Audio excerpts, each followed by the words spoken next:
ngai video nga na tindeli oyo eza video ya polémique te, eza pe video ya nini te, eza video ya réalité oyo ba RS na ngai moto atindeli ngai yango po mwana na ye alobi mwana ye ya liboso azalaka pasteur na Lubumbashi po ye pe azalaka ndeko na bino Moluba.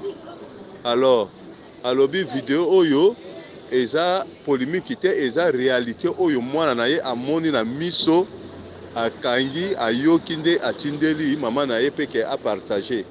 Ezalaki mwana bebe oyo abotamaki lobi ndenge abotami wana omoni elongi ya bebe mino ezali me na nzoto aza na nzoto na biso ba mikolo aza na makambo nyonso oyo mokolo aza nango na nzoto.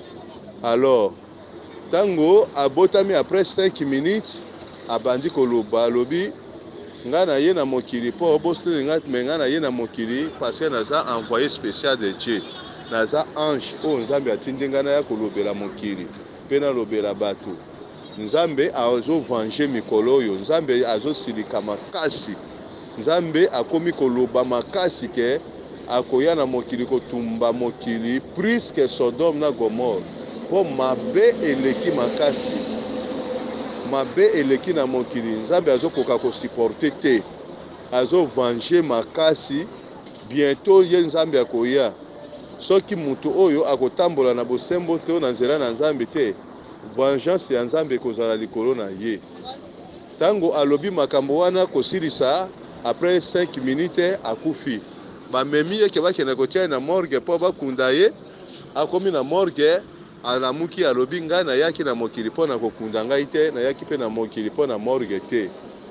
Nzambe atindi nga pe alobi lisusu boye na yebisa mokili, mokili nyonso bayoka pe mutu nyonso oyo ayoki apartage video oyo na mokili pe alobela mokili bayoka.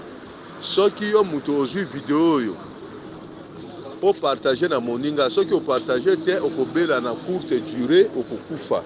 Mais soki ozwi video oyo o partage yango après ça ye nzambe ako résoudre problème na yo. Soki oza mosambeli na mona ya solo epa na nzambe, nzambe ako résoudre problème na yo. Alors sima koloba makambo wana alobi nga nazalaki na nga envoyé tant na nga oyo nzambe atindi nga ekoki pa na maboko ya bato wana alimwe.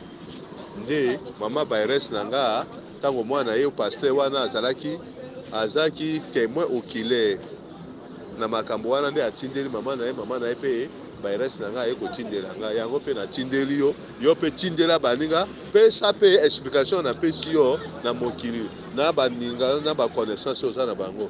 Merci boni boza bien.